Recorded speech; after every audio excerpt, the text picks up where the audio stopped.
Hi, this is Vivek. Thank you for joining me. A lot of people are into systematic trading recently. That's fine.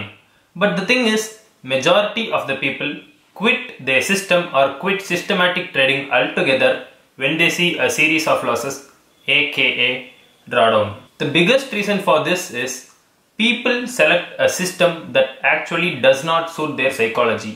They just look at the profit numbers and then take up trading that system, and then when they hit a period of drawdown, then they realize that they are not able to withstand this period of drawdown, the amount of losses, and that's why they quit. So in this video, let us look at factors one should definitely consider before taking up a system and trading that. Let's dive into the video. The biggest reason people enter the stock market is to make money. But that itself is kind of a problem.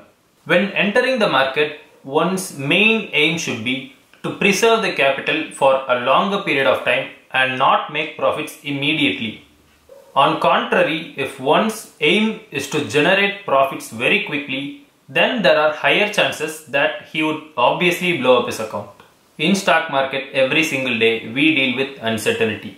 We gotta take risks to make profits, but we should not take risks such that it probably has a chance of blowing up our entire account. If our entire account is blown up, we cannot make any new trades, we cannot generate any money after that. First things first, risk management. If one is able to manage his risk at any given point of time, then probabilities are in his or her favor that he or she is going to make it big in the markets. Let us take two systems for example. System 1 generating a profit of 60% per annum, but that comes with a drawdown of 20%. And system 2, it only generates 20% per annum, but its max drawdown in the backtest period was just 3%. If you just look at the profit figure, then system 1 is far better than system 2 because system 1 generated 3 times return more than the system 2. But most of the people just look at the profit figure and choose system 1. But remember that system 1 also came along with a drawdown of 20%.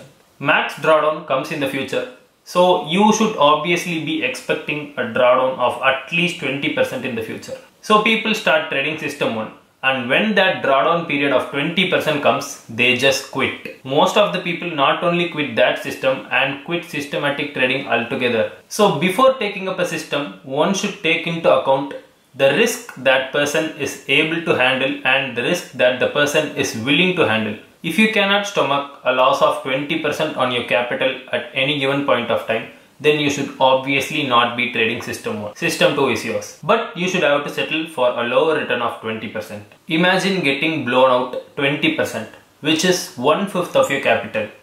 Then that would obviously be just shaking your mental strength. So put it into a nutshell, one should be choosing a system based upon the risk parameters and not just looking at the profit figure.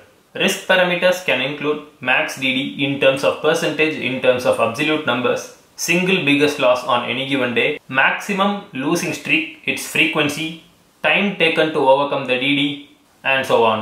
To put it into words of famous hedge fund manager Harry Light, if you don't bet, you can't win. If you lose all your chips, you can't bet. Which means you have to take risks to make profits. But if you take too much risks and lose all your money, then you cannot risk at all, which obviously means that you cannot make any money. So if anyone is looking to take up a system, I please beg you look at the risk parameters that I had explained in the video and then take up a system. If you take up a system that suits your risk profile, then obviously you would stick with that system during the ups and downs, and over a period of time the system would be generating you a lot of money. Thank you for watching. Bye bye. Take care.